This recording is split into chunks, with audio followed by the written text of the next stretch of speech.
Hello everybody, this is Blake here. I'm going to continue reading A Demon's Maid Chapter 2 to advise there's certain contents in the story that younger viewers are not allowed to hear or see at this young age. You must be 18 and up to a verge to hear the rest of the story, but that's further on in the chapters. I'll let you guys know when it hits that certain scene, and also to please leave a like, a comment, and subscribe to this channel if you guys want more fanfictions out there. Until then, let's get started. Riku's point of view. Dawn was approaching. I made my way through the silent corridors. I paused by a window as the beauty of the morning rises soared through the warm, my pale skin. My sapphire orbs stared into the sky for a moment as I began to wonder about this spider and guard dog. They were, without a doubt, in my mind, half demons, servants too. I was lost in my thoughts when a crash was heard, breaking my train of thought. I walked down the huge red staircase, slowly made it towards the kitchen. I came face with a mangling door and pushed it open. The three servants lay amply surrounded by broken plates. On top was the maid, Lily. She was in her mid-20s. She had long black hair and dazzling light brown eyes. She was roughly 5'6". She was known for her very clumsiness. She wasn't half-deaf, but very intelligent for a young woman. Actually, she's just clumsy. She was, however, good at collecting information when she's serious. In the middle of the pile was Matthew Whitflint, her brother, an art chef, who looked and acted like nothing like his sister. He's very careful according when it comes to shooting, however, he just lets out him very stupid. He had short black hair, amazing blue eyes, good looking for a boy. Then the boy was only 16 but acted 12 sometimes, but he was way too young for me. In fact, I had dressed as like a butler to hide my true gender, at least, but lost a gardener, Andrew Donswit. He was silently older than the other two, 28 to be exact. He was good-looking man with middle-length brown hair, dark blue eyes. He was incredible fighter. He was also good with guns. The three of them each had secondary positions of being the maid, chef, and gardener. Each helped protect the young lord. Lily provided information.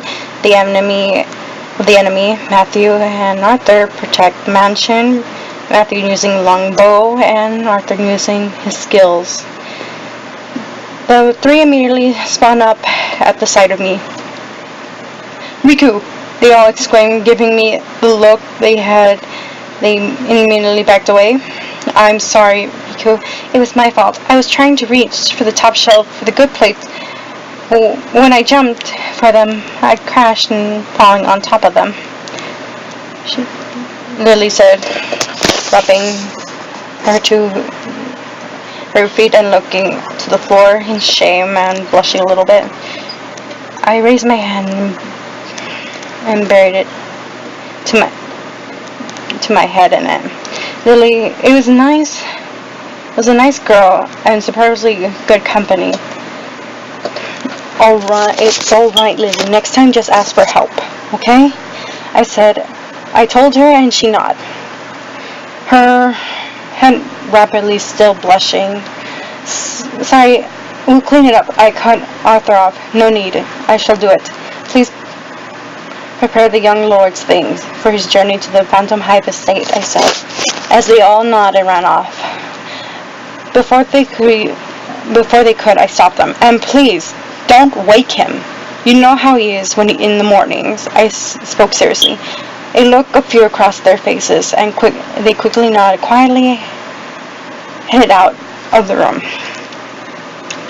I cleaned the mess they had made and began to cook the young master's breakfast. Pancakes drizzled with chocolate syrup, hand-picked strawberries on the side with fresh from the field, and expression in tea to complement the flavor. Once that was done, I moved on to the dread dreadful task of waking my young lord, finally coming up to his room. Dominic's point of view. I was woken by Riku opening the curtains to my room. I let out a groan. If you're wondering if I had Riku dressed up as a butler, no. One can tell she's a girl. Well, Riku's real name is Rukia, but I had to keep her real gender a secret. Please get up, my young lord, or young master. We're going to the Phantom Hive Manor, he said as he pulled off the blanket off me. No, I groaned as you can go to hell, Riku. I'm not moving, I said, hugging my pillow. Riku's eyes had turned into a menacing glow, a fuchsia glow to them. Hell you say, he said as he pulled up the blanket and ice water was poured it all over me, making me sharply launched up. After the carriage and Dimitri was ready, I had my young master climbing into the driver and the driver quickly whipped the two horses.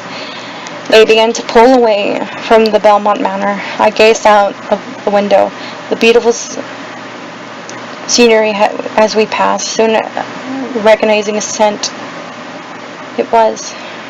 Dimitri must have been pondering of something on the road to the Phantom Hive Manor. It was quiet, though, but it wasn't any trouble. On the way there, I couldn't help the feeling at the pit of my stomach. Something was mixing in fear. A demon shouldn't have any fear or anything. Was it anxiety? I couldn't tell. But it was tugging at last of my nerves. I hated it. But there's nothing I can do about it. The only thing I can do was watch and watch as the world go by. Watching smiling people, I wonder how it felt to really smile, feel happiness for once. I shook my head knowing that wasn't impossible, especially for a demon. Deep in thought, deep down in my heart, I knew that it could be possible, maybe if I tried. Half an hour into the ride, and he spoke up. Do you think the guard dog and spider will have servants of your kind, Riku? It's very likely, I answered. Apparently they don't have to get along, so we have to keep the peace, he continued. Yes, my young master, I said as I turned my attention back to the window. My pupils turned into a small dart. It became turning a fuchsia pink. It smelled like something in the air, something abnormal. But what was it? A demon?